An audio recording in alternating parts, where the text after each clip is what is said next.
1. Welcome back, y'all. I knew I was gonna have to start because Peggy was looking at me. Yeah, that's your job. Start No, first. I hate starting because I always glitch. Anyways, welcome back, everyone. As you can see, for the second time, we have a guest with us. I'm excited. Mm-hmm. Okay, Peggy. Okay, this is our first male guest for season 3. Okay, yeah. But our second male guest in general. Okay. So we're trying to get more guys on the show, guys. Yeah. I know you're tired of listening to the woman's perspective on everything, but here we are with a man to give you a different perspective. Yes. So with that being said, I want you to introduce yourself, kind of give us a background. I always tell people to do this, right? So when you say, "Oh, introduce yourself," they always like, "Well, I do this, I do that." Like, I want to know you as a person. Okay. Yeah. Like maybe like 3 personality traits or something that you enjoy or a hobby. Got you. Yeah. So I'm West. So I chose to do my triggers, which is I hate seeing my name spelled without the T. So it has to be West. You can say it however which way you want, but if I see it without the T, I just get. So it's like, actually legitimately W-E-S-T, but it's pronounced W-E-S, like West. Oh no, it has a T in it, so it's pronounced. But if people want to pronounce it however which way, your Instagram like threw me off though because it said West. Oh, it's West, not West. Yeah. That's my Instagram. That's his tagline. Right. So, Okay, got you. Yeah. Hobbies. I have an MBA podcast, so and I like to dabble in all types of I'm really obsessed, especially when I'm driving, watching YouTube videos on like personal finance stuff. Watching or listening? Because we're driving, so. Yeah. So I'm not advising anybody to do this as well, but this is my hobby. I would think with unless it's on a YouTube cell phone holder. Yeah, but no, I think with like YouTube videos like that, like it's really the content. Like, you're listening for the content. You're not really the visuals are the visuals. It's just people talking. Yeah. But the information being told is what you really. Yeah, Netflix is when it gets a little dangerous. Very dangerous. I see people be doing Netflix on all aspects of their life. People be working out trying to watch Netflix. I'm like, how can you focus? For real. Right. So that's one of my guilty pleasures, actually. Really? Reality shows on Netflix. No, really? So you watch like The Circle? Young, Famous, and African? I tried to watch. That was too much for me. Some of it was a little bit much, but I kind of liked it. More of the contest ones, like The Circle, Ultimatum. I haven't watched Ultimatum yet, but I heard that show's crazy. I love the cringe. Oh. I get secondhand embarrassment, so I can't. I live for it. It's That means you're really good in any element, in any space. I like having social anxiety, so I'm always like, oh, I don't want to do that. My wife hates the fact that I actually create awkward moments, and so she gets purposefully. Yes, on purpose. Jesus. So she gets like real anxiety, right? So she's just like, please don't, and I'm like, well, I'm gonna do it. Like you know, the routine is happening. Prepare yourself. In the elevator, I'm gonna say something wild to this person. I would. So I remember my best friend used to do things like very embarrassing sometimes. Like if she didn't like a girl, she'd kind of call her up. But this is in high school. Right. So I used to always pinch her. So she used to have like pinch marks on her arm. Did your wife do that? No, she just like squirms. Yeah. In the corner like, ooh. I think if you pinch him, it'll work far better than just give him that little pinch. You know the one that your mom used to give you? Oh, Lord. Yeah, Oh, that's hilarious. Oh, that's funny. So I'm so against reality TV drama. So the again, it's more the contests. Yeah. Like Love and Hip Hop is. I feel like I'm over that. Yes. Yeah. You know what I mean? Like I think when it first came out, I was into it, and then it's like. I think I have more money than a lot of these people that are on here because they're renting a lot of everything. Yes. You know what I mean? Yeah. Like a lot of everything. So I'm like, why am I watching people that are in a struggle? Yep. But faking like they're not. You know what I mean? Like I don't need to watch that. So before we get dragging this on, because I have to say this, but I remember reality TV being truly reality when it was like Real World. When it first came out. When Real World was the only one. Yes. Right. But now it's so scripted and calculated and scheduled. It doesn't seem authentic, and that's where I'm just like. And now with social media, you have people like you'll see they start to have drama right before the show drops. Yeah, like they got boyfriends out. Right? Yeah, because at one point we used to believe it, and after a while, people were like, you know what? It was like when we found out WWE wasn't real. Yeah, I cried. Did you guys watch The Hill? Yes. College Hill. College Hill was that was BET, right? Yes, I like that one. There was The Hills. Where some rich kids, Yes. I remember that. Or something. But College Hill was cool too.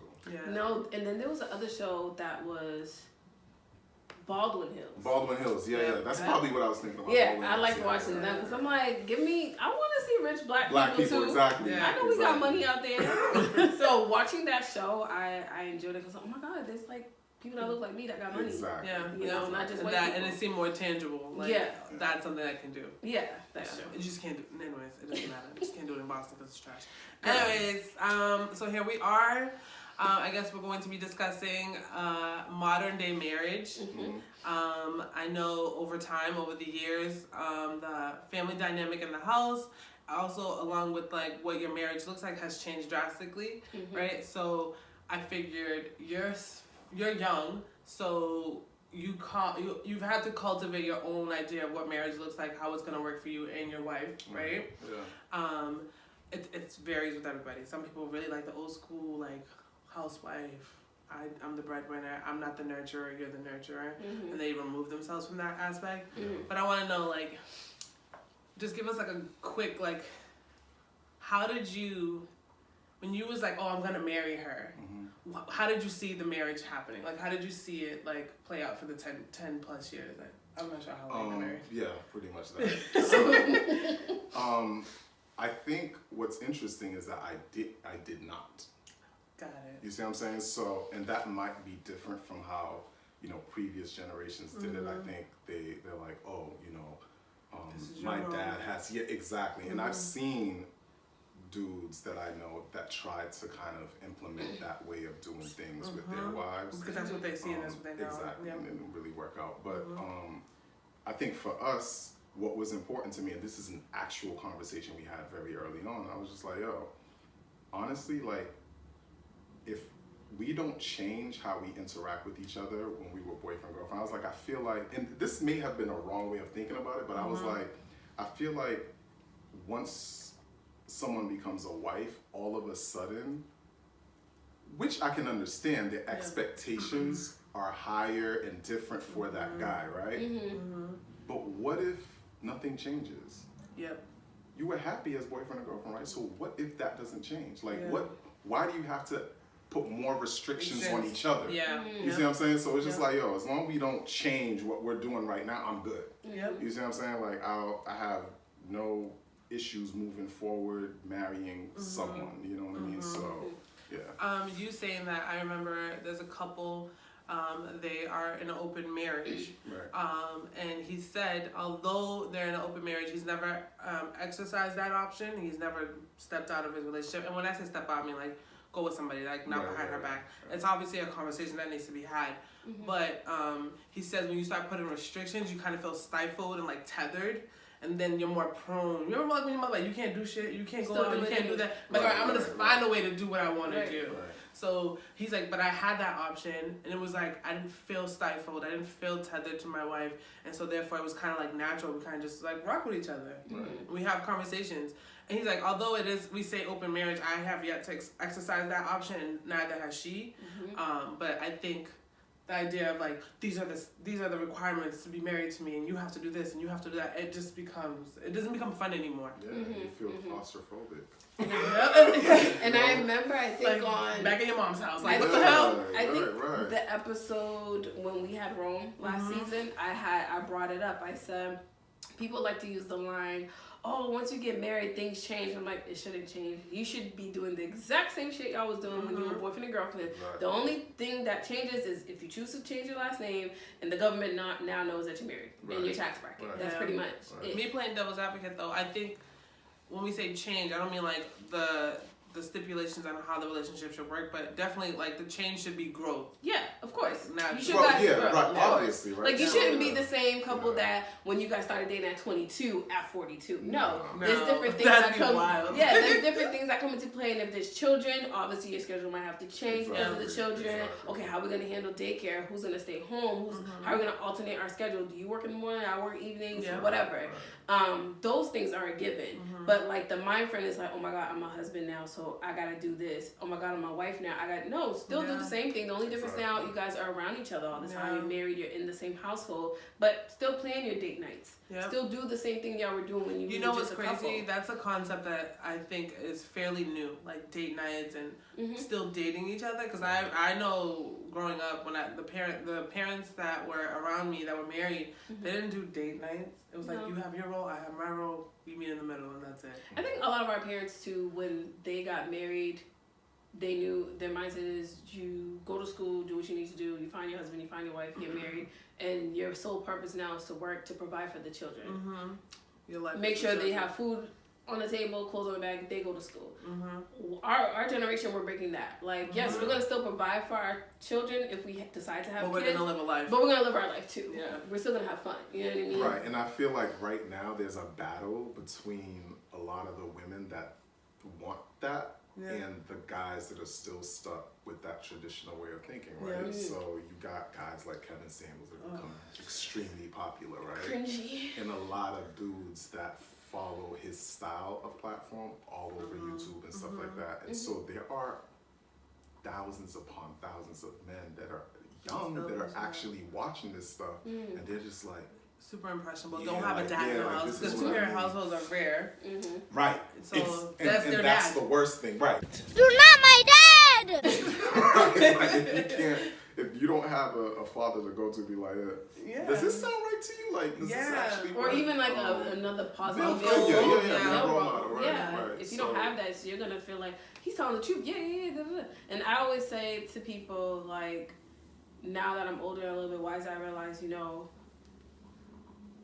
find the person that suits that thing that you're looking for. So if that's the traditional, I'm pretty sure there's women out there that still have the traditional mindset. They want that role. There's a whole bunch of them. Yeah. Go for that. Don't go looking for the woman that's more modern and you're trying to force her to change into the 1950s because then y'all gonna go at it and then and then you're gonna start bitching and complaining saying, oh, these women, they want to do. No, you went after the woman that told you I ain't for all that, and you still trying to change her. Same for women. We have to learn that we can't force a man to change his mindset on how he sees how marriage is supposed to be. If he's not giving you what you're looking for, then find the man that will. There's plenty of men out there that are down for the cause, that understand, like, I'm wanting to, we can do this, we can do that. We don't have to stick to the 1950s role of how marriage is supposed to be. So find the person that suits what you're looking for. Just like a job, you find the job that suits what you're looking for. You wouldn't want to be miserable at the job, so you find what suits you. I know. But you find that suits you, and then the one that's miserable always pays the most. Oh, always. I hate that though. Like it pays the most money, but then you get that check, you be like, anyways, what we doing this weekend? Right? And then come back Monday like, I fucking hate this place, but my check looks nice. Listen, and it's a constant mental exercise.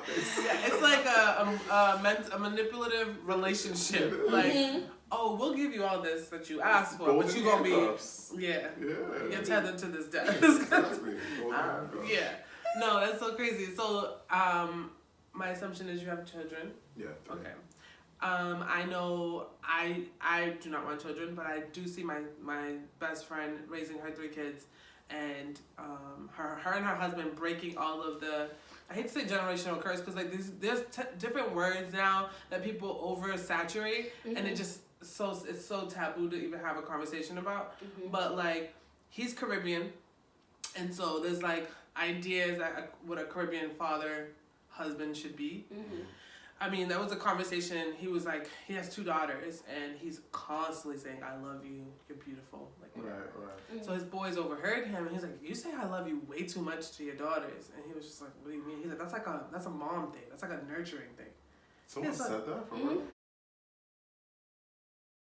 One of his boys. That's the problem, my God.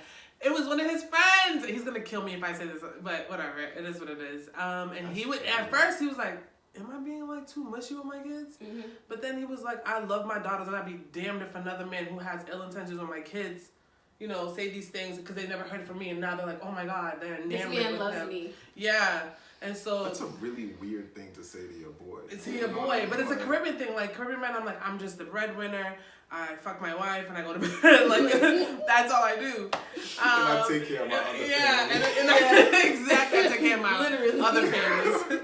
And my wife doesn't know but knows. I've always been highly impressed by the older Haitian men that have been able to do that. Oh my God, they have like 3 different wives, 3 different families. Like how? It's very impressive. Everyone's fed. Well. Yes, well. Rents are paid on time. I don't get it. All on a cab salary. Oh, on a cab salary. Like you've been doing something different. They're doing something else like yeah. Unless they're doing Uber and Lyft too, because cabbies be struggling now. They're like, listen, we'll do all. He has like the Uber sticker, the the cab sign outside. Like, damn, what don't you do? So with saying that, right? We all grew up in Caribbean cultures, right? Yeah. Where there's just standard things, right? Mm-hmm. Has there been anything that you had to kind of like break from because you knew like as a child that didn't work for you, and you want to make sure that your kids are not deprived from that? Yeah, I woke up at 6 a.m. this morning.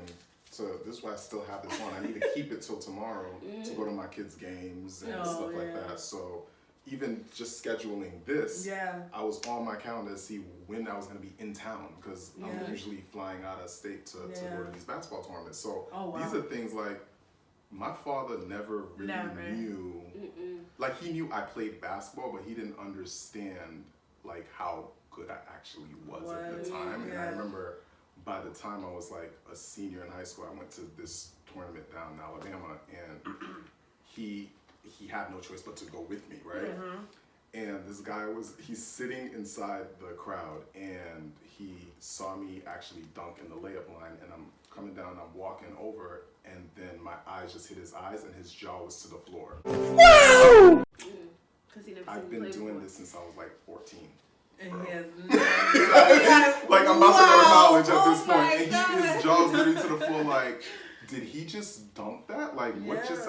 And I talked to him afterwards. I was like, why did you? He was like, I never. And I was like, right.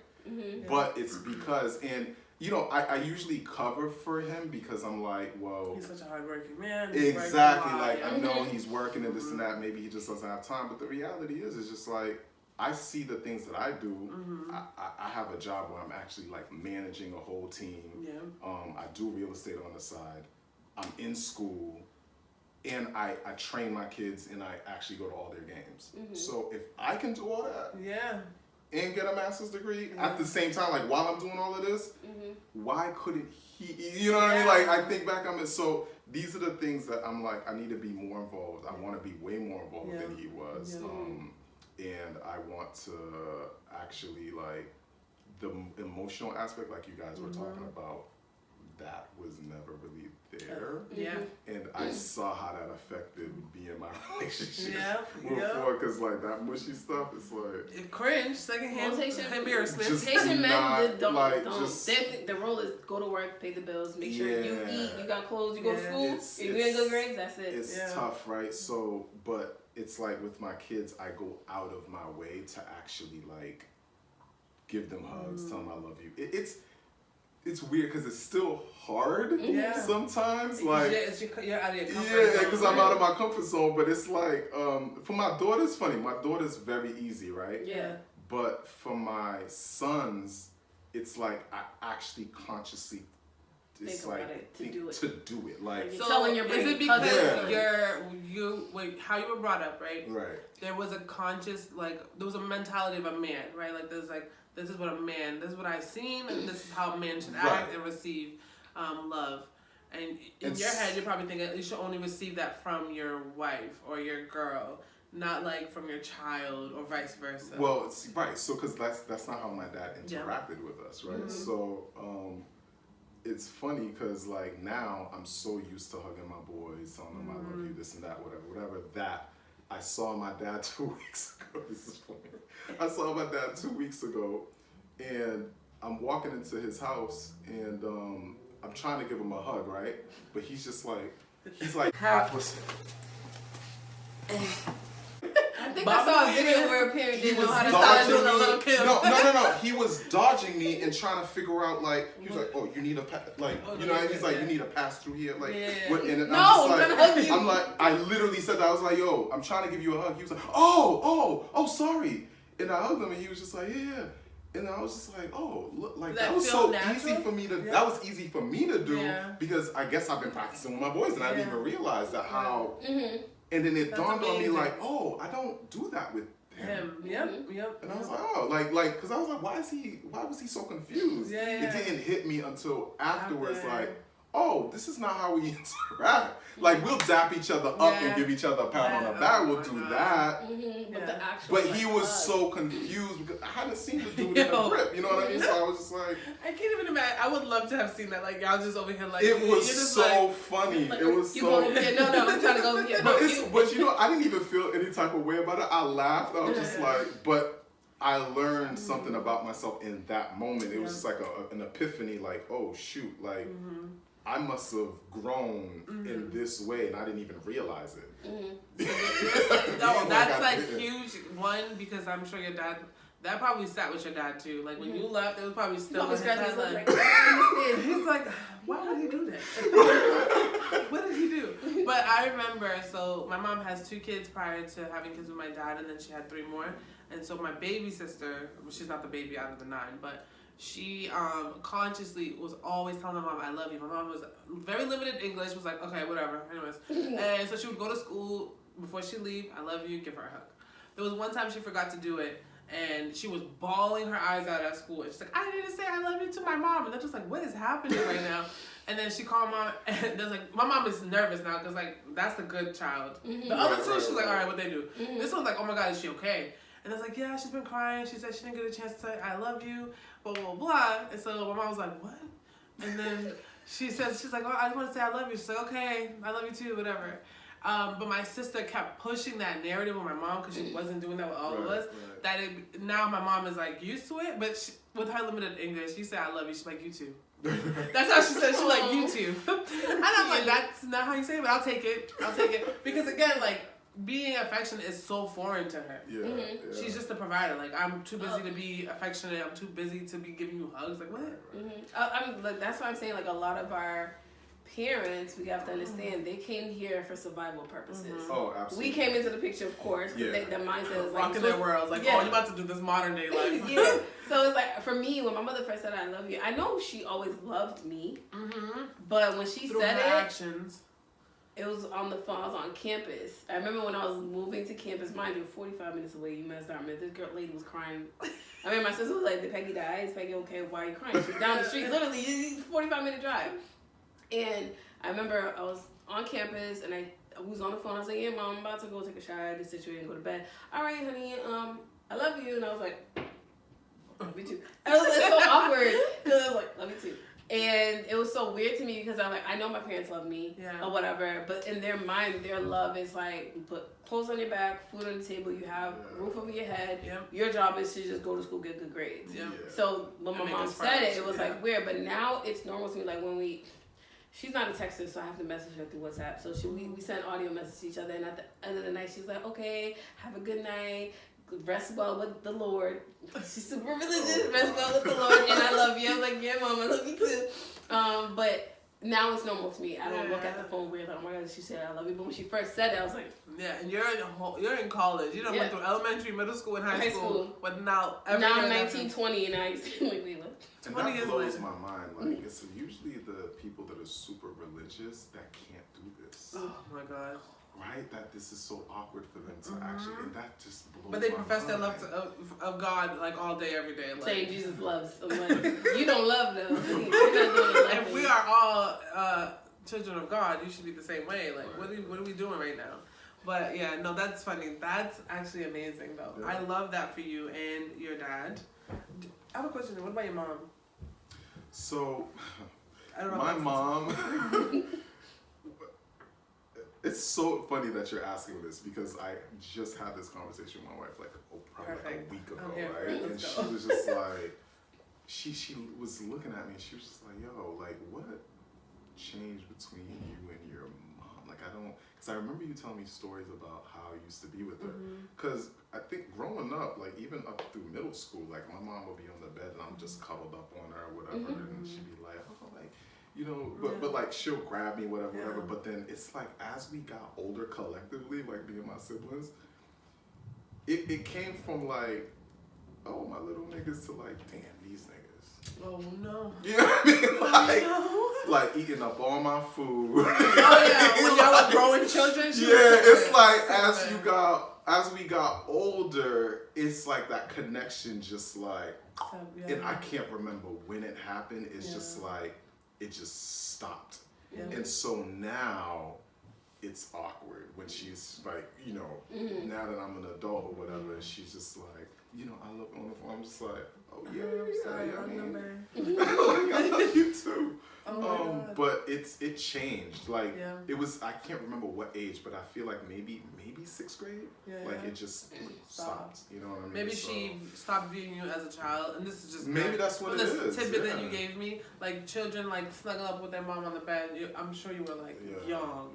But when you became a grown boy and eating her out of a fridge, she probably like, you gotta get a job. It just changed. Go somewhere. So it's so that affection and that stuff, it just stopped. Like it just wasn't there. So is that something at the I mean, this is me being super nosy. You could tell me mind my business. But the conversation you had with your wife, was it something like you should probably look to repair that relationship, or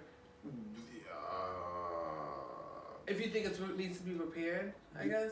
Yeah, I mean something. I don't even know what. So right now, it's difficult to kind of pinpoint what it is actually because she's at a place where she's just like proud of me. So then that kind of like replaces like, so if there was so say I was bumming it, right? I need to repair it. But now it's kind of hard to tell what to repair because we have a weird relationship. Like it's kind of like they kind of view me as like a consultant of some sort for life, right? It's like I'm like that's the only word I could like. But that is telling of what life you live. That because they trust, because parents do not go to their kids for advice, nothing. But because you're living a life that they can be proud of, they can, like. They're like, oh my God, I want to emulate that. I want that for myself as well. That's huge. So it's so weird. It's so weird. That's very telling of what your life like, what you've built. So it's like do you see how this gets muddy? Like, do you see how it's weird? Because it's like nothing was repaired, but it's just how they interact with me is so different now that it's just like, well, is there that love? Or is just like I just respect him.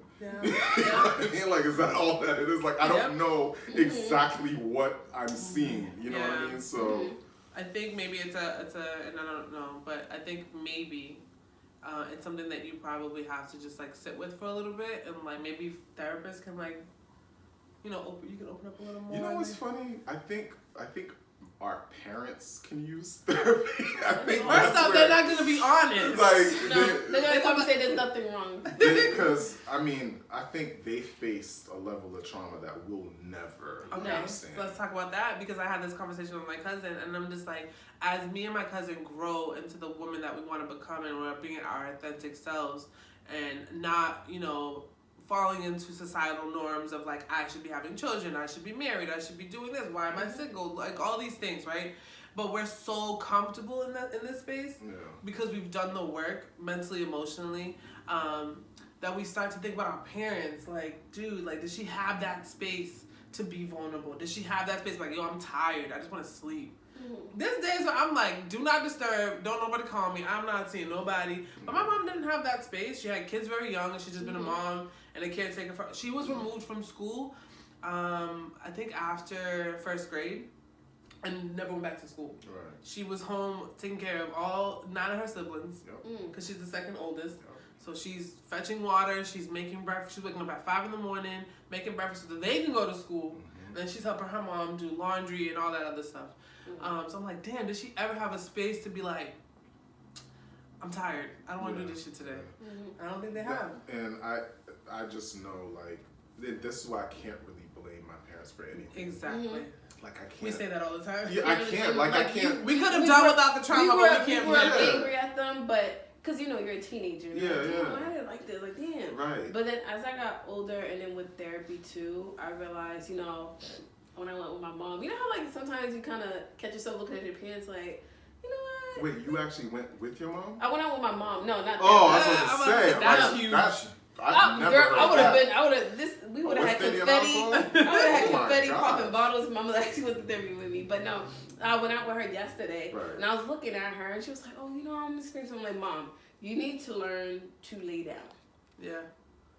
Take time for yourself. Granted, I would never cuss her, but I wanted to say you need to learn to lay the fuck down. Like, lay down, relax. You don't have any kids. Your youngest is me. I'm a full blown adult. I'm 35. Like, I'm not 12. Like, you don't have to take care of anybody right now. Take care of yourself. You're 70. It's a blessing to reach that age. It's a blessing to see another day for that matter. So I'm like, you need to take care of yourself. If you don't feel well, you don't feel like doing anything, even though you made plans to go do it, just relax. She feels like she always got to do something for someone. No, because I'm like, Mom, when you can no longer do for others, are those people going to hop, skip, and jump and do it for you? Right. So I was looking at her the other day, and I'm like, bruh, I know she didn't finish formal schooling, but most Haitians, let them tell it. You can't correct them on nothing because they be like, oh, I went to school. Like, I know I didn't finish, but I went to school. Yeah. But and just looking at her, and I'm like, when I look at her old images, like how she used to look like when she was younger, and now seeing her, I'm like, okay, we go to a stage where we keep saying, I can't wait to get older so I can do this because I'm tired of my mother telling me. And then you become older, and you're like, yo, she wasn't crazy. She wasn't crazy, and then I'm looking at her and realizing, in the rush of me trying to get older, I'm forgetting that she's also getting older. Yeah. Like, our parents are getting older, even though we're rushing to get older, not realizing, and it's not our fault because you're a teenager, you have that selfish mindset that they are also aging. So you're rushing for you to age to get older. They're also going to age. They don't stop either. So I had to realize that I'm like, these are the moments I have to cherish because we're not here forever. So realizing also as parents, they had no choice but to work. Yeah.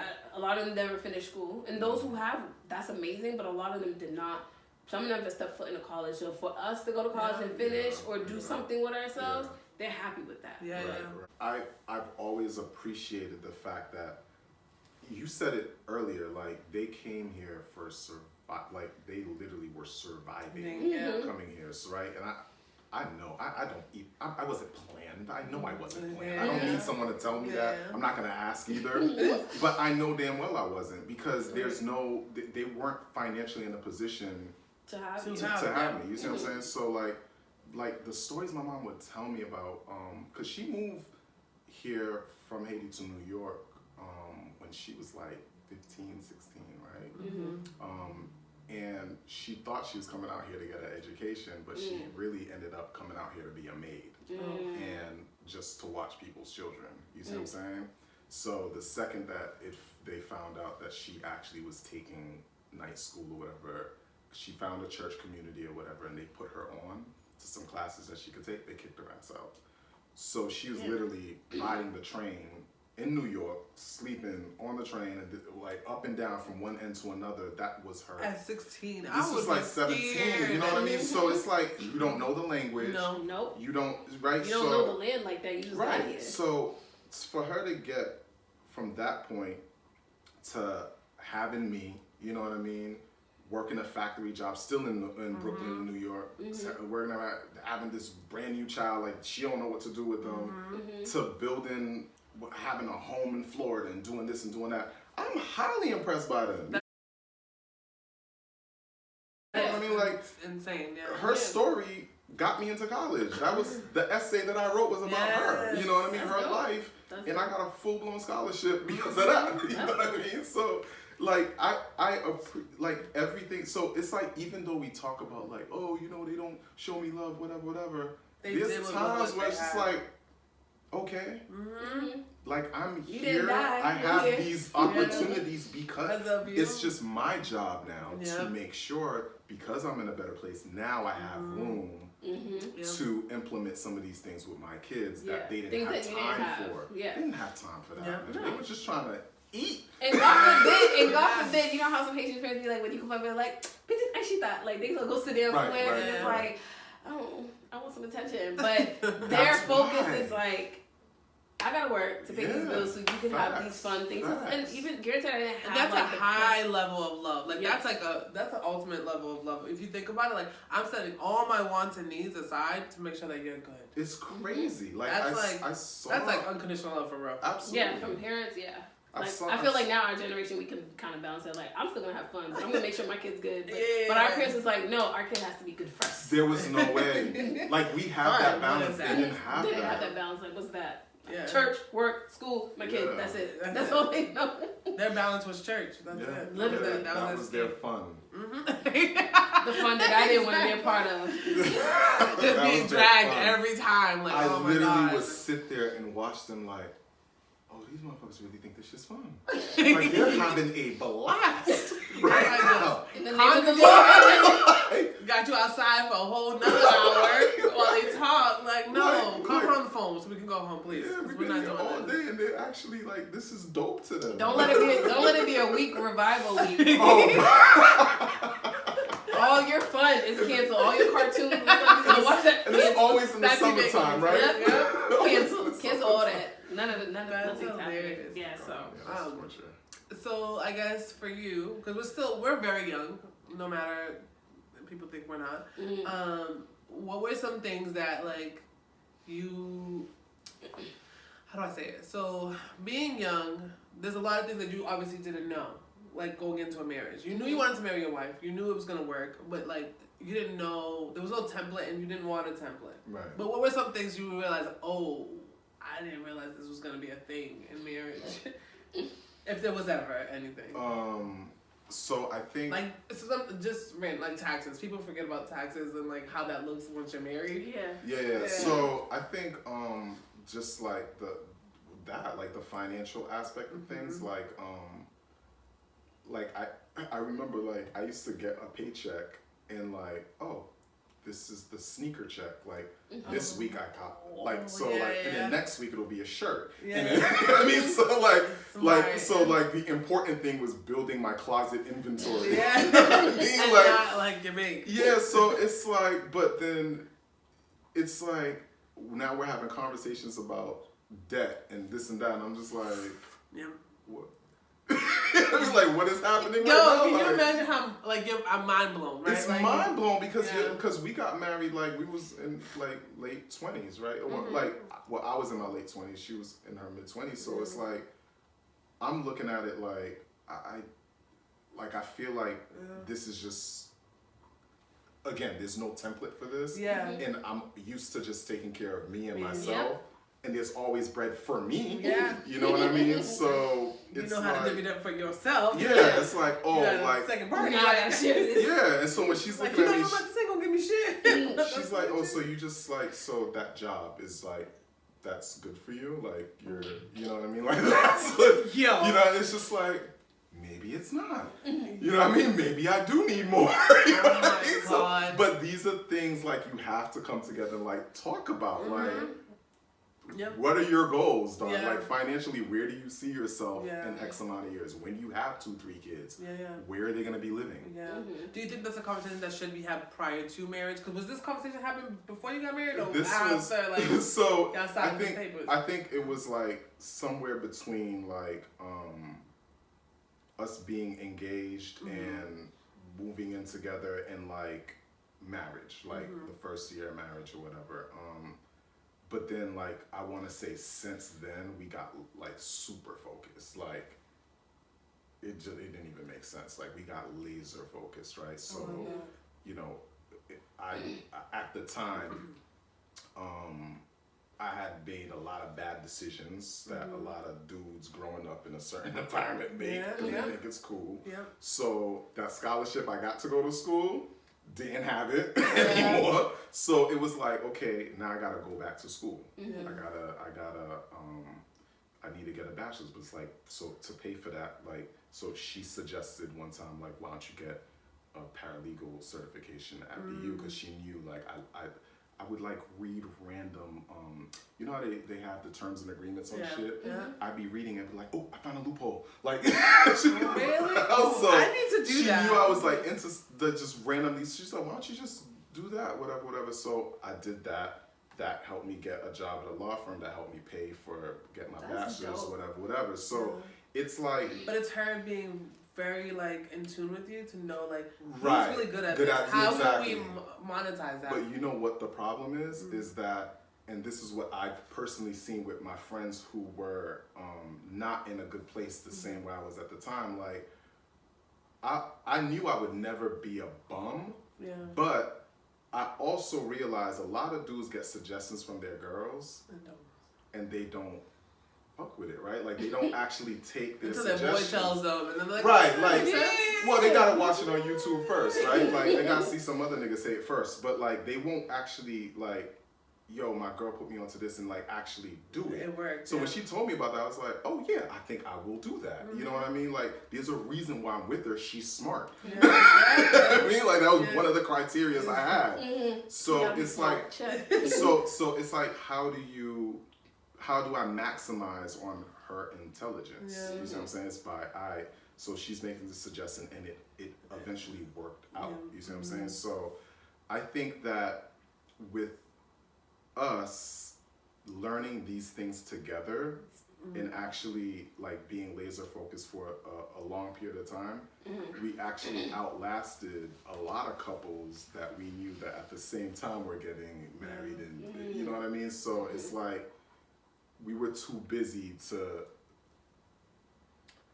fuck it up. You know what I mean? So you guys kind of had the conversation. Like, you knew your roles, you knew your responsibilities, and you just was like laser focused. And it's just like constant conversation about like, all right, so what's next? What do we gotta do? So like, we noticed that every year we were checking something off a vision board. You know what I mean? So I felt so amazing. Yeah, every year it was like something major. So it's like, all right, so what are we gonna do this year?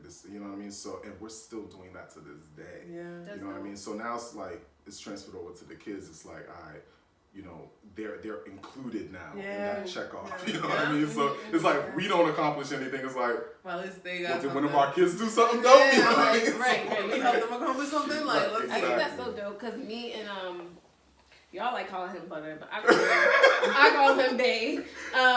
Cause sometimes people like Butter, I'm like, what? I'm like, oh, who's that? My boyfriend. No, like me. Towards the end of last year, we created a vision board. We did it together, but we have our own vision board, and like we literally prayed over it. Like, all right, I came to him like, babe, let's do a vision board for ourselves. It doesn't have to have a time limit. It's like things that we want to happen for us, whether it's together or as our individual selves. And we literally did it. And then we prayed over it and stuff. Like, I have mine hanging up like by my desk, and I think he hung up his somewhere in his room or whatever. And I'm like, that's something that we can constantly look at and be like, okay, am I reaching this goal? Do I have to retrace my steps to see, okay, do I need to add something or take something off that I feel like I'm not gonna reach this? But you know, it's still something for us to look at. Like, okay, I've achieved this. What's the next step? And I think it's dope how you guys do it. Like, okay, this is what we achieved this year. What's the next step? Because certain goals are not going to happen within 2 weeks or a month. Sometimes it might take a whole year for you to actually accomplish that goal. And and I think that's dope that you guys do that as a couple, and you guys have that conversation, which is dope, because a lot of times, and I could be wrong, some relationships, not even marriages, can fail because there's a lot of things people did not have a conversation about. They just assume like, oh yeah, we're just gonna be great. Like, no, you guys have to talk about it, because you guys didn't talk about, like, one said they want kids, one said they don't want kids. If y'all never discuss that, that's leading to failure, because you can't force that person to want to have kids if they never want to get kids. You know what I mean? So I think a lot of times, like financial stuff, how do you feel about discipline when it comes to disciplining your children? How do you feel about this, that? Those are things that are very important that you need to talk about when you're dating that person. Because Lord knows you don't want to get on one knee as a man and then realize, like, yeah, this ain't gonna work, because I realize that a lot of things we do not agree on. Right, exactly. Nothing works. You know, you put a lot of money down on that ring. It's like, it's not gonna happen. What happens though if you're well into your relationship and you find this new thing that you love and you want to do and you want to achieve, but your partner's not really on board with it? Like, they're like, I don't want to do that. Like, I don't want that for us. Like what? Like something like. Okay, so for instance, I had a friend. He was married, and he was doing, like, he had basically his retirement all set up. Like, everything was good. Like, his wife was gonna be a stay at home. He was gonna take care of everything else. They had their kids, etc. Both of them didn't finish college, right? So something transpired where his retirement plan kind of slipped out of his hand. Like, it just wasn't going to be that was no longer the plan anymore. Right. And so he's like, I don't want to feel like this. I don't want anyone to have that power to take away my livelihood and my kids' livelihood. He's like, I'm going to go back to school. I'm going to school and I'm going to finish school.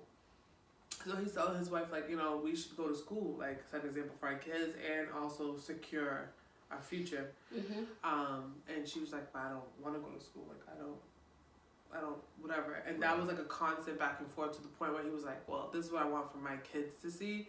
And you don't want that, so like we have to separate. But it was an ongoing conversation. It wasn't like she said no and he's like, all right, bet, I'm out of here. It was like years of like, just go, like just finish or whatever. And so it's weird. We had a situation like that as well, where she was pushing me to get not to say she was pushing me, but she kept suggesting, right? Like, you know, you should really get your master's, this and that, da da da da.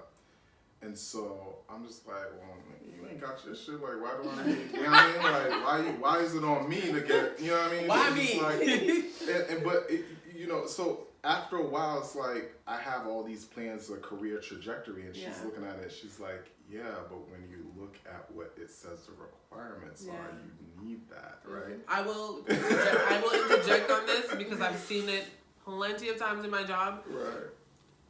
You can have the master's, right? You can have the bachelor's, but if you don't know the people and you're not personable, you're not going anywhere. And I can tell from your energy and how you are right now, you can sell yourself in any space. Right. I promise so you. Actually have the masters will just be like an added bonus. He can sell waters and fish. It is a bonus. So I think for me, it was one of those, and then for her, what she was thinking was, because you're right, the position that I actually needed this for, I actually did slide into it with a false promise that it was coming in a couple of months. Yeah. And they were like, oh yeah, when you type, I am able to do all these things on your resume, and I was like, damn, I don't know. Right. But I think all they probably checked was like to see if I was enrolled or something like that. And that's what came back. So I was promise good. Of Exactly. Like, Right. So, but so it morphed into like, okay, well, now it's like, if something was to happen, I need this. You know what I mean? Just in case. Just as like, I don't need it for anything right now, but it's one of those things to fall back on. So the compromise with her was like, all right, you want me to do this thing. I don't really care to do it. So since you like it so much, why don't you do that? And then once you do it, I'll do it. And that was the compromise. And she did it. And fairly fucking fast. Because that's what she's like, I bet. That's what black women do. They overachieve. Right? So it's just like, it's like, I think she's actually like really doing this. You like, were about to say you thought she ain't gonna do it next, you know, like here's the dog. Yo, she was on it, she got her joint, whatever. Alright, boom. So she's like, your turn. You know what I mean? So checkmate. I'll wait. So here we are. You know what I mean? That is definitely somebody you need on your side for real. Absolutely. All times. So she so we've had it's weird, right? Like I think when she makes suggestions for things that I immediately I'm like, nah, I'm straight on. I think about it like this, right? Marriage really, I mean, let's call it what it really is. It really is a business relationship. Oh, I've said that. That's what it it is a business right? relationship. Like that's like you want a little love, sprinkle love in it too. Like there's there's too much, depending on how successful you want to be, there's too much money involved for it not to be, right? Yeah. So you have to actually sit down and say, all right, what my business partner is suggesting, is there an ROI to it, right? Like, will I get a return on investment on this? Does it make sense? Oh, it does. Well, then I should just do it. You know what I mean? Or we should just do X or Y. Like, whatever they're suggesting makes sense. So I think that's how we've approached things, and she's allowed that from my end as well. So she doesn't really fight me on much. You know what I mean? So when I make a crazy suggestion, she's just like, you want to do what? Like, nah. And then it's like, it's a strong no for me. Well, it's a strong no, right? But it's like, all right, well, here's the game plan. This is what I'm thinking about. I'm literally presenting it to her, and she's considering it, and she's like, there's no reason for me at this point to fight you on this. Like, you haven't showed me you're the type of dude to lead me to the gutter. You know what I mean? So I'm gonna trust that. So, and I think that's important too. Like, this may sound traditional, but I think it is important for women to. You're about to say something about lead. Allow them in to lead. Even if you make them think they're leading. Yeah. If you could finesse it, it's really your idea. But if you could make it seem like it's his, it's easier. Yeah. You know what I mean? Because you can't. It's really harder. I think women can kind of get more of what they want than like or vice versa. I feel like men will usually try to get what they want. Like if a dude's like, no, I'm doing this, they're gonna do it. Yeah. You see what I'm saying? But I think women can be more like, alright, he's really fighting me on this. Let me fall back. You know what I mean? I may be wrong about that, but I feel like it's usually like that at times. Yeah. If it's not nothing crazy. You know what I mean? I think it's the problem with leadership and men being the leader in a relationship. The word leader has such a negative context in relationships, especially when it's one person. Like, we're supposed to be a team, and you're talking about you're gonna be above me. Like, I don't want that. And so there's that, and then there's the whole feminist era of like, don't let a man. It's like a control thing. Like, they're letting a man control your relationship. That whole feminism thing ain't for black women, though. I don't buy into that. That's a whole nother topic. Yeah, it's not for black women.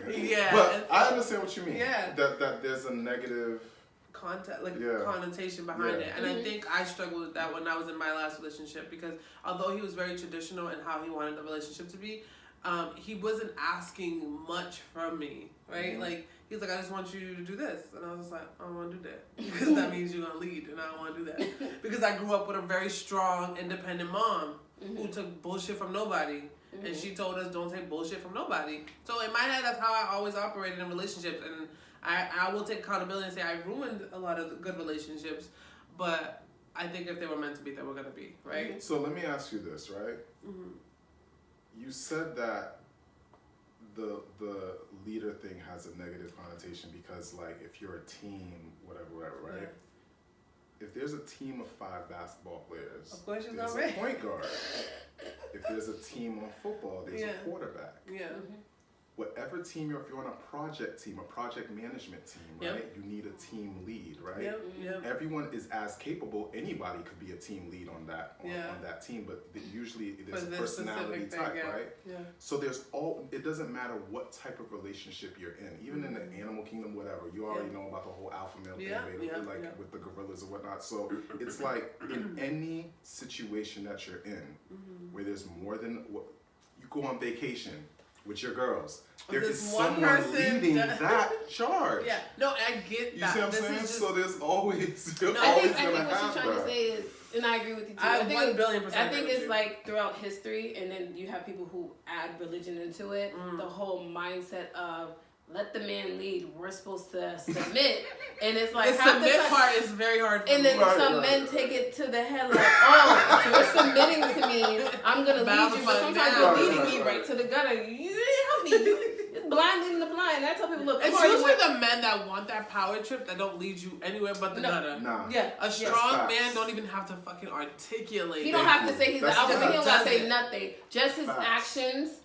His words. He's like, I ain't gonna tell you shit. I'm about to show you what the fuck I'm about. Yeah, all that he gotta do. And then a woman, and I tell people this, like, a woman, you can still, if a man is going to show you that he can lead without having to say, I demand leadership and all this other foolery, and a woman can naturally submit. I will let my man take the lead as long as it's something you can take the lead, but still ask for input. Yeah. Because there's no fucking leader in this world that's not gonna ask for input unless you're a fucking dictator. Yeah. At the end of the day, we see how. I mean, this is a bad example, but U.S. government, I am too fond of it. But at the end of the day, it's 3 branches, not one power over the other. They all gotta come into agreement about something, right? No one supersedes the other. So same way with the whole leadership thing, it can have the negative connotation, and the man who's power hungry for it is gonna see it that way. But a man who knows how to lead, he won't ask for none of that. Yeah. He'll still lead, but then come to you and be like, yo, babe, what you think about this? I was thinking about doing this, but how do you think? And then your wife or your girl be like, oh, babe, maybe you could do this. Like you said, make them think. See? So my thing is, it's like, you hit the nail on the head with it. Like, I have this argument all the time with dudes, right? Like, with certain dudes where it's just like, oh, you know, I was out on a date with a shorty, and they're literally bringing up this whole alpha thing. And it's just like, but bro, how did you think that was gonna work out? Like, what did you think was gonna happen? You thought she was, you know what I mean? Like she was gonna rock with that? Yeah. Especially not like in your 30s, bro. Like, shorties, 31, 30, they're not hearing that right now. You feel me? Mm-hmm. So the thing is like, dudes that are actually successful don't talk like that. No. They don't have to. No. You can see somebody. Yeah, you can see somebody and be like, okay, I don't understand. So say we were all golfing. Mm-hmm. Do you guys golf? No. Okay. I attempted with your friend, but. Right. So listen, I don't golf either. So if we're all like golfing and some dude comes there and he's knocking balls and it's just like, oh, like he's actually doing something. Yeah. Like his swing looks right, all of that. The three of us are following his lead. He ain't gotta say shit to us. No. You know what I mean? Like, we're gonna follow his lead. He's gonna let us know what to do without ever having to say anything. His actions on that field let us know that in this situation he's the one leading. You hit the nail on the head with that. Like, you don't gotta say anything, yo. And it's weird to me when dudes feel like they have to actually express it. But that's a clear indicator of like, all right, you're not who you say you are. And you're not doing anything. And I'm like, check please. I can't even imagine like me telling her, I'm the captain now. I'm the leader. Like, I know what the fuck I'm doing. You know what I mean? Like, I don't even think she would react anyway. She'd be like, okay. That would be your first and last date with her. I don't even know like how that conversation goes, but I think that she'd be the first to say that she allows me to lead. I've heard her tell other girls this. You know what I mean? And it's because it's just through actions. Like, we don't ever have to talk about it. You know, so. That's amazing. I think that's so dope. Yeah, I mean, I honestly am very excited. After years of reflecting, right, of like the trauma that was put on me, whether it was conscious or unconscious, like, and how I viewed relationships and where I'm at now and how I view relationships. I think I'm like, you know, I'm pretty confident in what I'm looking for, right? Mm-hmm. Before it was like, oh, this is what was taught to me and this is how it should look and this is how it should feel, and it never felt good after. I'm just like, why does it feel good? Like, I was told this is how it's supposed to look and how it's supposed to, you know, be done. I mean, just don't be punching niggas, like. Just, you know, just, as long as you're not doing that anymore, you're good. I was 22. I told you, the 20s, the early 20s. Like, as long as you refrain from that, I think you should be fine. Listen, I have a bad temper. I had a very bad temper, and I hate being lied to. That was like one trigger for me. Especially because, like, when you lie to me in my face, like, I'm like, look at me and tell me that. That's in the back of your head, you already know the truth, and it's like, damn, you really, really. I'm like, because now you think I'm stupid, and I don't like being, no. But it's all an ego thing. I was very much like, whatever. I wanted to control that situation, and I couldn't control it. So I'm gonna punch you. I'll punch you into control. Yeah. But no, I think another thing, too, is, like, I think you mentioned it earlier, like, you realize there's no template to marriage. Just like we know there's no template to babies. They come and you gotta figure shit as you go. So marriage is the same thing. It's just like, it is a different dynamic. Like, okay, the how you said before, when it was just you, your checks went to you. My money, I spend it on what I want to do. But now you bring a wife into the situation. It's like, okay, now my money becomes our money, and we got to make sure that we're not doing stupid. Because before I made a lot of fucked up decisions with my money.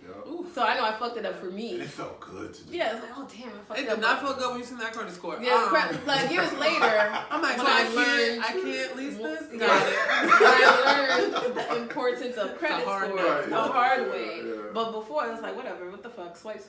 Now it's like, I'm planning for a future. I want to have kids. I do want to get married. I can't make those same fucked up decisions because now we get married. We're binded together in that sense. So my fuck ups may become his fuck ups. And it's like, it will be. It's gonna hold him back because it's like, now we can't get this house because you're fuck up. That credit score of 520, we can't do nothing with us. You know what I mean? And that's what people tend to forget. Like, that's why it's like, it's very good, it's very important to work on yourself as an individual before bringing someone with you. Because it's like, you don't want to boggle them down with your shit. You know what I mean? And it's important for your partner, too, to work on themselves. Because I always remind myself, like, we're both individuals that came along with each other. And I have to always remember, even though we're married or we're together as boyfriend and girlfriend, we're still our own entities. Like, we don't belong to each other. Yeah. Like, we don't own each other. We know we're together, but we don't own each other. So we also have to remind ourselves, like, especially in marriage, people fail to realize, like, sometimes you need time from your husband or your wife. Like, just you. Like, don't forget you. Because some people lose themselves in marriage, too. And they're, like, so focused on the kids, work, and do this. And you forget yourself. Yeah, and I know it can be hard to squeeze in that me time. And that's why I'm like, I want to be able to. And I know there's going to be moments where I may not be able to. But I want to be able to squeeze a me moment. With kids involved and a husband. I want to squeeze that me moment because I don't want to lose myself. Because I know at the end of the day, I'm me. But I know I'm entitled to other people. Like, I'm a mom, I'm a wife, I'm this, I'm that. But I don't want to lose me. And we always remember that title. Like, that topic, you can't pour from an empty cup. I can't give more of myself, there's no more to give. So I want to replenish myself to be able to give to others. So, you saying that my best friend, I told you this, my best friend celebrated a birthday, and she's been married to her husband for years now. They've been together since they were 18, and they're in their 30s now. And so she had her third kid. It wasn't planned. It was kind of like my fault because I got her drunk and shit happened.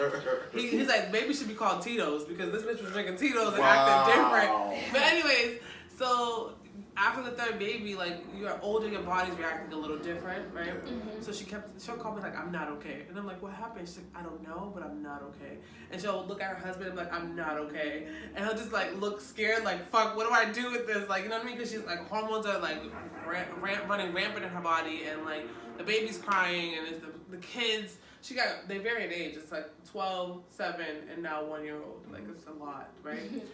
So she's been saying to her husband, like, randomly, I'm not okay. And he's just, like, so scared, right? At this point, he's like, yo, I need to do something because she's not okay. She keeps telling me she's not okay. She's mentally drained. She's emotionally drained. So for the first time ever, because he's a procrastinator, he does things very last minute, he planned her whole birthday weekend. Like, ordered the cake in advance, got the hotel room. He's like, we have kids free, all this stuff. And she was like, yo, my husband was acting unusual. Like, there was times when we were on the phone for hours, and we were just like, yo, I'm so proud of you. He's like, I'm scared of her. Like, he was like, yo, she's not been herself, and I just want to do this for her. And like, she's gotten used to, like, this is how my husband is, so I need to compensate in other areas. But he's like, I don't even want her to do that. Like, I want her to just fully enjoy her birthday. And that's what he did. I think that's dope. That's dope.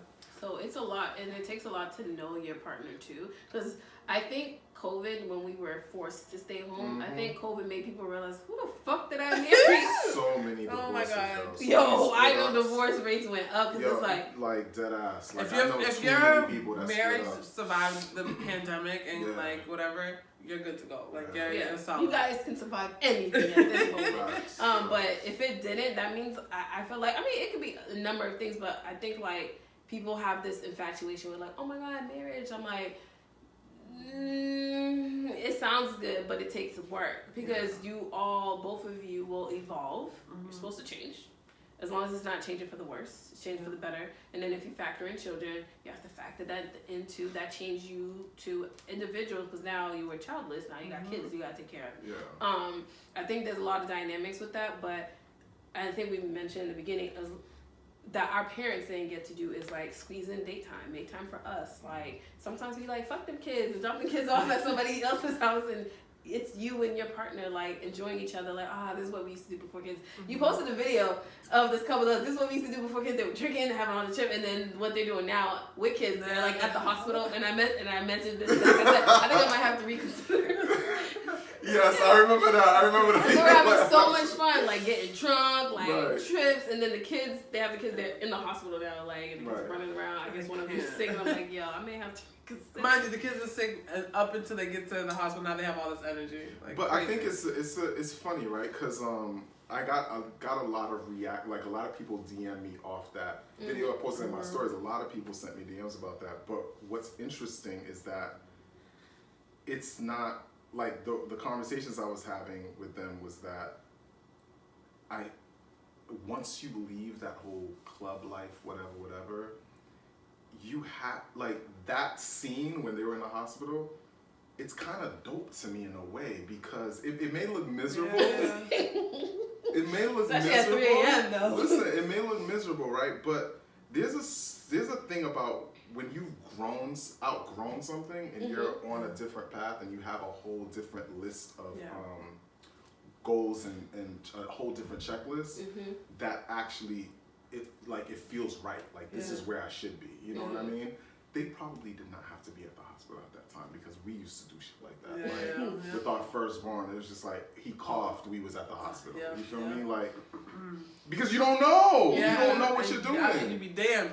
But now it's just like by the time the third one came, I feel sorry for my little girl though, because it's like it's funny. I be seeing commercials that's like the first kid you're over, worried and consumed. But your second and third kid like, they're fine. Yo, second when they're running around with knives and stuff, they be alright. They're facing the other way. They'll be alright. You know what I mean? So it's like, but in terms of that like scene right there, it could be depressing if you choose to look at it like that. Yeah. But then to me, that's you beautiful. know, being 40-something inside the club, 18 plus is a little. That's so torturous. I cringe now because my students now, a lot of them are 18, and some of them had just turned 18. And Miss, I was in Provi. Like, you should come through.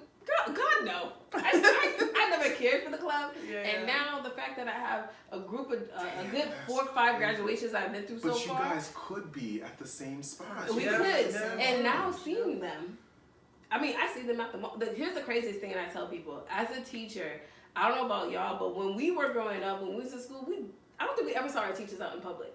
My teacher, I had a 4th and 5th grade teacher who literally taught my whole family basically, and she was always at my mother's house. Okay, that's different. But most of the teachers we encountered, they either were already married, they had kids, they were older. Some of them were 40s, 50s, right? Yeah. But us, a lot of teachers now were starting out like 22, 23. Most of them, even for me in my 30s, they're like, damn, Miss, you're still young. Like, don't you feel like y'all the same age?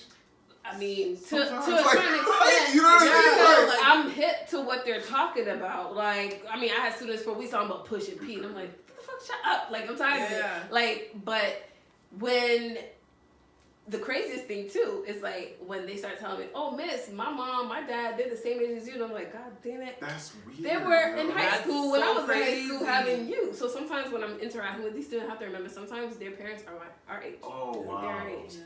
So they had them when we were still in school, like doing the wildest shit, and they had them. So I always have to remember that because sometimes I'll be like, yo, who's raising you? Yo, these kids are being raised by, like, I feel like my son, when I take him to his games, he'll tell you this. Like, his friends will sometimes come talk to me like I'm their friend. Like, yo, like, oh, what song you listen to? Oh, will you listen to this? And he's just like, he's just over there shaking his head. That's my dad. He's like, that's a friend. I remember we brought him to a soccer game, and this boy walks up, and he goes like, so are you his brother or his dad, right? Oh, and then my God. I go like, I'm his dad. And I actually said, I'm his papa. And he goes like, you don't look like a papa. Because like, you know, them dudes, they be having kids at like 50. You know what I mean? Like, they wait till they're good. Yeah. They like, already have the gray hair. At 50, so in a Polo, my son, he's just like, yo, he's like, you and your friends, like, y'all funny. Like, you guys don't look like the dads that I see on TV. Yeah, but that's so dope. Like, your dad's hip. Like, right, yeah. So it's funny because he's like, it's so weird because he's not embarrassed by me, right? Yeah. And I just remember like, I did not want my show up to school. I'd be embarrassed. I'd be so embarrassed. Like, oh, my mom, they don't need to come. Yo, please don't show up to school. But it's so the opposite. Like, he'd be like, yo, yeah, like my dad. He'd be like showing him my IG and stuff. It's just like, oh my God, I love that. I think it's cute because it's like it's a huge thing. I think culturally because like, my students will come to me and start talking to me about stuff, and I'm like, I never asked for this information, but okay. Yeah. There's something to be telling, like, yeah, Miss, blah, blah. Like, I kid you not, I wrote it on my face. The one kid was like, I'm erasing the board. He comes up to me. He's like, Miss, you be drinking wine? And I didn't even respond. He's like, yeah, you look like you look like you're saucy off of wine. And I'm like, he's like, but, you know, he's like, I'm a wine person myself. I'm like, no, you're not even Scotto is not it. How old was that? I'm dealing with high school. They're like 18, 19. I'm that's like, crazy. you're only old enough to vote, not to drink, sir. I don't want to hear. The stories out late, they feel so comfortable. Because it's like, no, miss, you're mad chill. Like, you know, like these old teachers. Like, you're really young. I'm like, in 2 years, you're going to go to a lounge and you're going to be next to your, like, they could be there. Yeah, that's the other thing. So crazy. I seen them at the mall. Like, they were like, Miss Elsie, and I'm like, oh shit, hey y'all. Like, I never caught my teacher in the mall. Never. Like, I think they used to hide. Like, they probably went out when we weren't out. Like, no, they just didn't do the same things. Like, it's just we're hip, we're different. We're like. Nor did they live in the areas that we lived in. No, they lived outside of Boston. Like, I'm everywhere. So a lot of them is like them seeing us is like kind of dope because it's like. I'm not embarrassed to see them out in public. It's just kind of different because I'm like, I didn't grow up that way. Like, we never saw our teachers. Our teachers was already well advanced in their careers. They already have their kids. Maybe their kids already have kids at that point. They're older. Like, we're in that generation where it's like, we're hip. We're in the 80s. We didn't have too much technology, but we grew up started growing into the time. These babies. So that's what I was gonna say. Like, millennials pretty much created the culture that they're living in right now. Literally. Like, you know, like so now they're well endowed in it. The millennials built it. You know what I mean? For us, for them. What is the age for millennials? So it's 1981 through I think 90.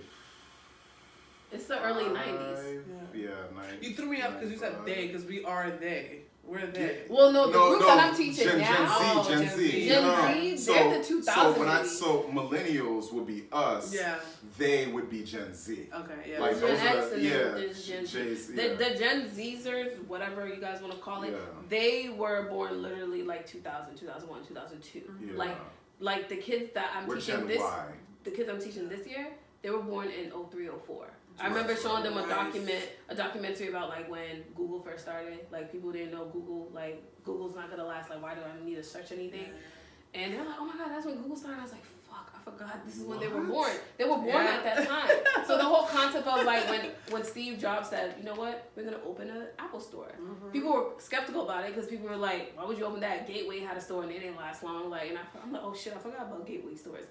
But they were like, they were doused. They already knew iPhones because iPhones already existed. iPhones was new to us. We didn't know what the fuck an iPhone was.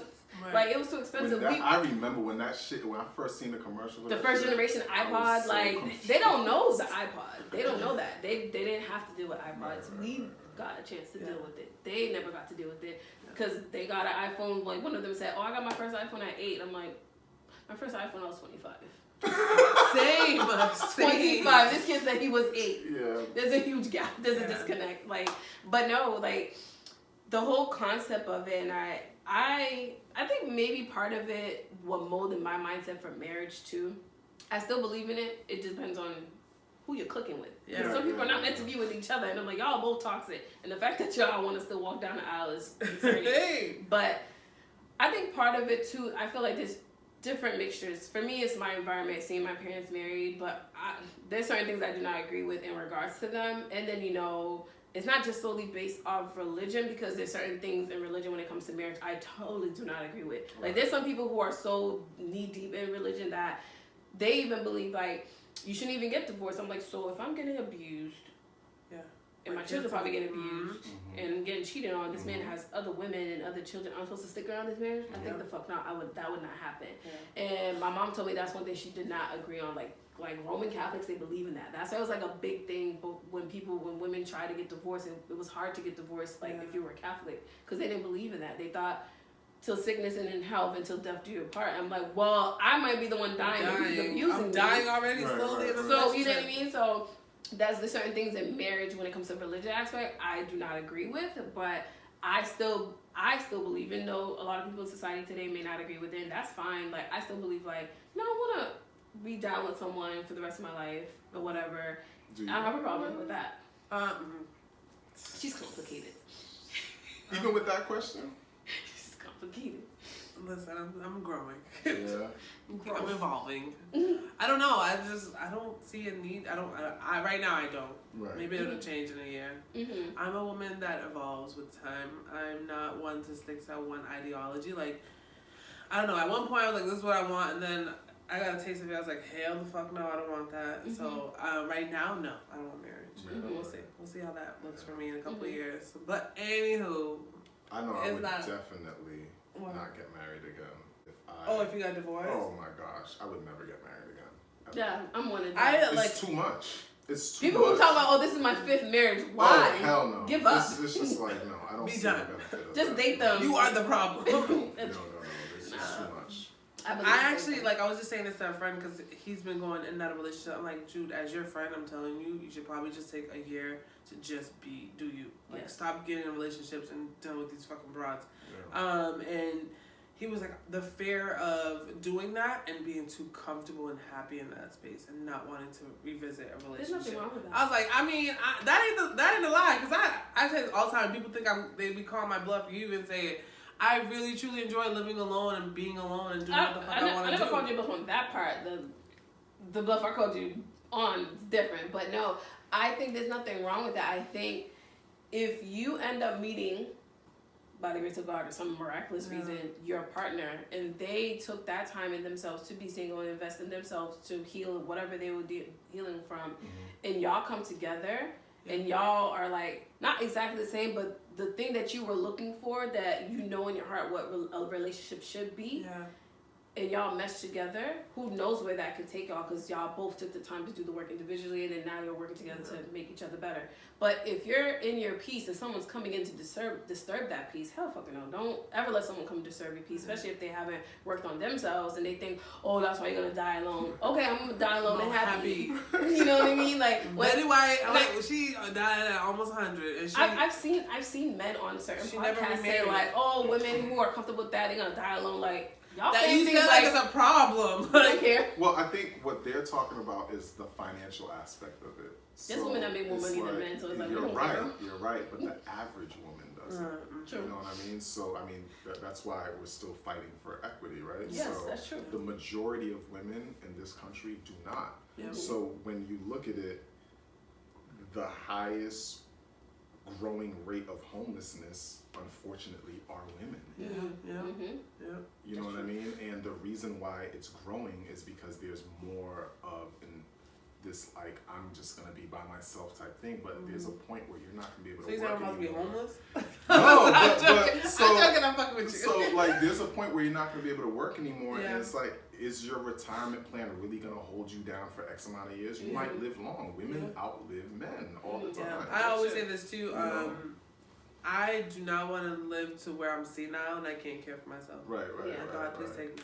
Yeah, like, but but unfortunately, that's what it is. So those dudes, that's really what that's the statistic they're looking at, and that's what they're referring to by saying, "Oh, you're gonna grow old, die alone." They're talking about these women who, unfortunately, are not gonna be in a position, like, they were doing well up to a point, and now they're homeless.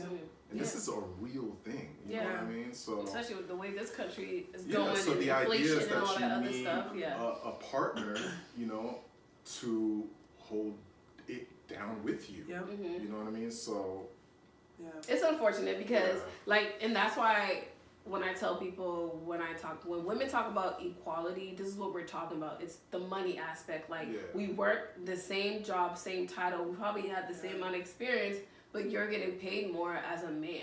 Granted, as a black man, you make less than a white man, but you being a man, you still make more than me. And I have the same credentials and stuff just like you, but for me, I know that's what, as a woman, that's what I'm talking about. I'm not talking about equality in the household. Like, dude, just wash the damn pots. I cooked.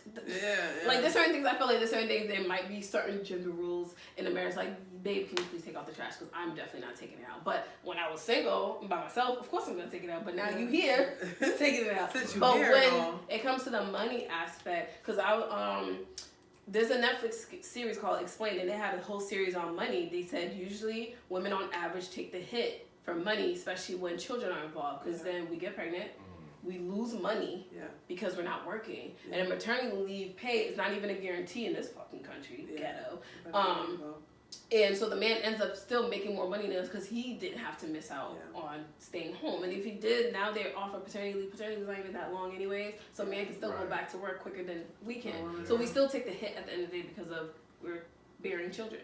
So But at the same time, even if we were to work at the same level as a man for the same job, we still be missing out on money. Yeah. Because they still pay us less. So that's what we're talking about when we say equality, is the money aspect. Yeah. Like, we're doing the same thing. I've seen women in construction, women in engineering, mathematics, all that stuff that was mostly deemed for only men, and we still getting paid less for it. So, I think it's important for like women to advocate for themselves, especially women of color, because it's like I feel like white women get it. I think they're right now they get it, and they're starting to advocate for themselves when they're getting these positions, rather than just taking the first offer. Like, oh yeah, we're gonna give you $110,000 a year. Great. You know what I mean? It's like know they would have gave you 130, right? Shit. You know what I mean? You have to actually do the research too. Like, what's the average salary? Exactly. Like, I've been Google searching like titles, like, oh, for a certain amount of title, what's the median range of it for this? And I look at it. Even that is usually lower than the actual one for the job, right? So you have to you have to take city into consideration. For example, being in Boston, your salary could be very different by just working in Cambridge. Yeah. You can make more working in Cambridge potentially, depending on what field you're in. Yeah. I didn't fucking know that. You see what I'm saying? So that even the city that you're working in, like, if your office is in Stoughton, you're not making more money. I don't care what your title is. Unless you own the business, you're not making more money than me, boss. Like, you can lie to yourself as much as you want. You know what I mean? So you're definitely not making anybody else working in Boston or in Cambridge. If the hospital you work at is in a smaller town, you're going to make more money working in you know what I mean? So those are all the things that, like, I feel like if women of color start to take into consideration, you know what I mean? Advocate for themselves, then maybe you could die alone, but with a fat wallet. Yeah. You know what I mean? Like that. That's what I'm You know what I mean? That 401k is going to be fire. And what I will add too, don't let these jobs play you, because there's no law set in stone that says you cannot discuss your pay. Because I remember some people, I had a job where a few of my former colleagues were talking about it. I was like, and we ended up finding out that one of them was making more than us, and he had no fucking experience, but I had the experience, but I wasn't getting paid much. And our supervisor guy said, like, y'all shouldn't be discussing your salaries. I'm like, there's no law. That's the company pushing that narrative. Yeah, I used to think that was true. There's no law in Massachusetts or the United States that says employees cannot discuss compensation. That's how jobs can get over on us. Like, you've been here for 5 years and your raise, they only gave you 30-cent raise. And this person comes in, they're already making like an extra $30K. And the excuse is, oh, it's to go with the cost of living. Okay, but you're still not paying me. That equates to the cost of living. I'm still broke. So you're going to up the pay, or I'm just going to go somewhere else. So I always, like, certain professions, some people may not feel comfortable. I'm not saying force it, but then you can discuss your pay with other people. Feel comfortable discussing your pay. Because that's how you trip up employers, because they be like, oh, I didn't know you knew I was paying so-and-so $90K for doing the exact same thing that you're doing. I'm only paying $60. There was actually like a huge Twitter movement where women were actually posting what they make on Twitter. Oh, and they would put their title, and they were just literally like, it was a whole bunch of women just posting what they make, and they were doing it so that other women could see and negotiate that way. And then the men started jumping in on it too, to kind of, not all the men, but like there were a lot of men that were like, oh, like, let me hop into this too. And so I think it was women in tech. That's what it was, women in tech. Oh, okay. I didn't know that. That's good. My cousin does that, you know, because that's the male-dominated space. Yep. Oh, absolutely. Yeah. But anyways, I thoroughly enjoyed this conversation, honestly. I think it was very insightful. It did change a lot of things for me, you know, because I had an idea of what marriage should look like and not what it really is. And it's a fucking business. It's a partnership. It is a business. You were not taught that, though. You weren't taught that. We thought, oh, it's love. Love no pay the fucking bills. Now we're both homeless. But we're happy. We're human. Like, you don't like somebody 24/7. No. You know. No. They're I don't like myself. I'm like, girl, why why are you this way? Right. Why are you chewing so loud? You know what I mean? So when you get that petty with somebody, like, there has to be more. Yeah. You know what I mean? Like, exactly. so what is that more? So to close this out, what advice would you give anyone in the dating phase that in their mind they do want to get married one day? What advice would you give them? The main advice I would give them is that just because you're married doesn't mean that you could claim ownership on the other person, right? So marriage doesn't mean that you this is your wife, but she isn't, like, she's a human being with her own thoughts and desires, and she might, like, she likes other things and she does her. That's outside of you. That's outside of you. Right. But if you can, and that vice versa. He's a man that, you know what I mean? Yeah. Whatever. You know what men are like. So if you think you can control that, you already just because you have a married title, it's a wrap. Yeah, it's already failed. It's honestly a wrap. You don't own shit, bro. You're just going to be going back and forth all the time. Exactly. It ain't going to work. So, at that, again, we want to thank you for coming and getting the male perspective of marriage, because we're not married, and of course we didn't want to throw another woman in here that's married, because we might agree to certain things, because it's like, oh, we kind of share the same mindset, but we wanted to get the male perspective of marriage, because you know, usually marriage is always seen as the woman thing, like she wants to get married. She's been told since a kid, like, oh, your dreams and thoughts lead to be marriage, and the man, his idea is to work, and eventually provide for the woman. So we wanted to see the male perspective on marriage. Granted, it's just your perspective. There's other male perspective, but we wanted to get your idea of it. And again, we want to thank you for coming on our podcast to give us your perspective, your spiel on marriage and how it worked for you. Because guys, in no shape or form we're saying do what he does, because it may not fucking work for you. No. It doesn't work for everybody. It doesn't, because everyone has their own, you know, blueprint that may work for them, but maybe what he said today may help you improve your marriage. It'll resonate with you. Maybe it'll resonate with you, and maybe change your mindset on what you thought marriage was supposed to be, and it's really not like that. Do whatever works for you. Go your own speed. Yes, I love it. So at the end of every episode, we like to do a business shout out. So I know you mentioned earlier what you do on the side. What's the business? Jack Realty Group. So I do real estate as well. I'm rushing here. I was just doing a showing. So I help people buy houses, find rentals, stuff like that. So Do you help them also like the financial aspect? Like, hey, you need to fix this before we can even touch that. I understand it, and I know who to connect them with. Okay. But if they just want to have a casual conversation about it, that's obviously something that I'd be able to assist with. Because you know, you've done it enough that you could take a look. People could tell you just a few things, and you'd be like, it ain't gonna work. You know what I mean? Or you may think it's not gonna work, and it's like, you could have bought a house like 3 years ago. What are you doing? But you just think that you're not in a position to do it. Got it. I mean? So, because you don't have the knowledge of it. So guys, we're going to share his side hustle information on the bottom of our description, so you can definitely check him out for those of you who are interested in buying a home or just want a few tips. So, again, thank you. We appreciate you coming today. I had fun. I just